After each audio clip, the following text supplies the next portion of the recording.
Almost all of us know or love somebody with a developmental disability. It's universal, but you might not know that here in Oklahoma, there is a waiting list for people to get the help they need.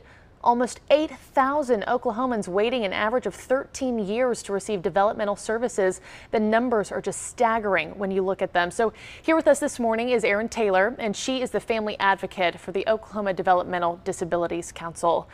Pleasure to meet you. Good morning. Thanks for having us. Thank you for being here. So my friend and Representative Cindy Munson was the first one to tell me about this issue.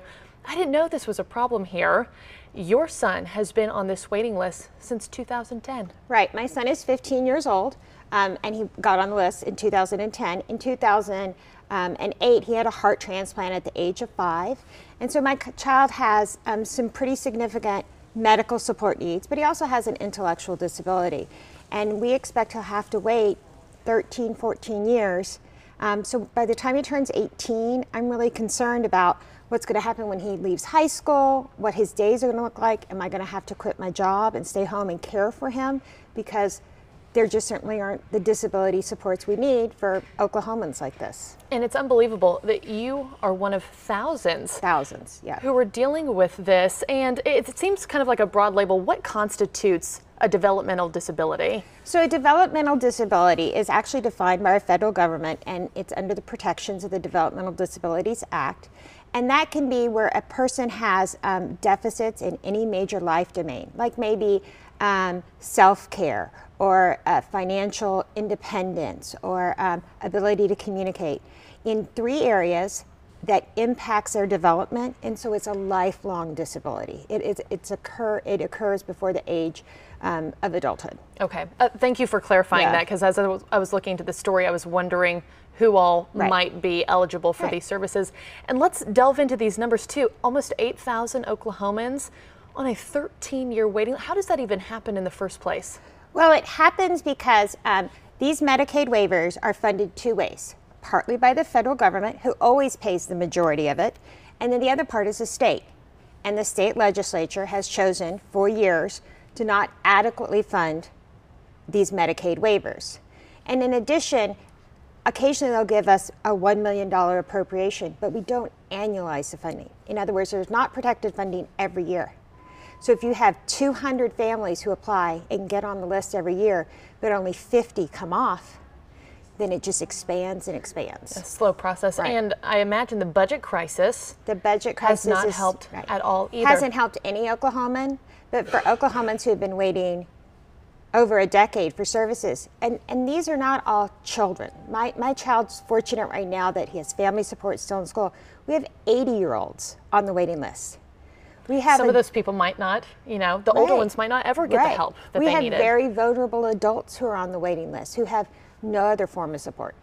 Describe those services that they are waiting for. What are they waiting for, and talk about the detriment to waiting this long to receive that help. Sure. So when you get to the top of the waiting list and you're determined eligible, you meet those Medicaid guidelines, then DDS, Developmental Disability Services, will step in and help build a plan around what you need. So you may need help paying for additional prescriptions.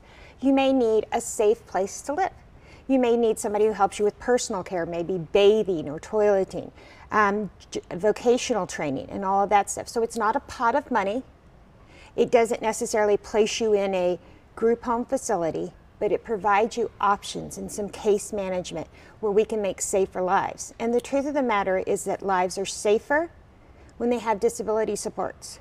This is the population, those with developmental disabilities, most likely in this country to be sexually, physically, and financially exploited. So they're vulnerable. They're very vulnerable. Have there been deaths because of this wait? Is this causing something more severe than we think? I think that we can presume that there's been a lot of erosion of life quality, and some people have gotten to some very dangerous circumstances.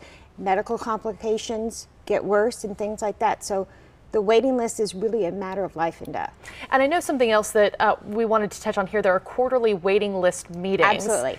What are those, and what's decided there? So there's an outstanding state advocate who's overseen sort of the waiting list advocacy community for years. Her name is Wanda Felty, and she holds these quarterly meetings at Sequoia, which is where DHS is housed. And at those meetings, families attend. DHS leadership, Director Lake is often there, the director of DDS is there, and also legislators come. And we just sort of share what the numbers are on the waiting list. DHS gives a budget update and where we are on the waiting list. Right now, we're moving applications from 2008. That's how far behind we are. And then, no, actually, it's 2006, now that I think about it. 12 years ago. Yeah. And families share their stories. And we talk about, you know, my child's turning 18, what's going to happen?